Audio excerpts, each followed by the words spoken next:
I'm especially grateful to UNCTAD.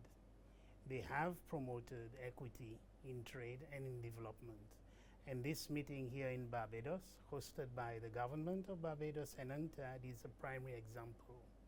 My message concerning multilateralism is that for small island developing states and developing countries, the economic formula that is being utilized at present, which is a gross domestic product per capita, or also known as GNI, gross national income, is unfair. It's only one-dimensional.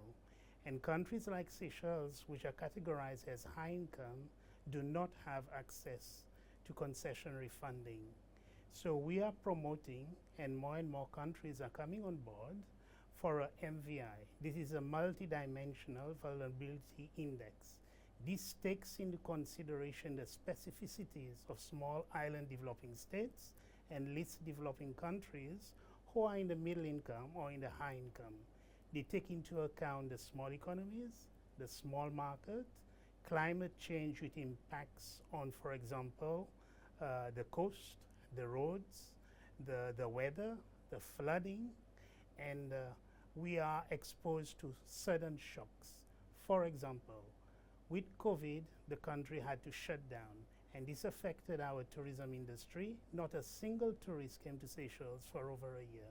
This is a prime example of small island states, even with high incomes, are extremely vulnerable. Without access to concessionary funding, we cannot hope for development.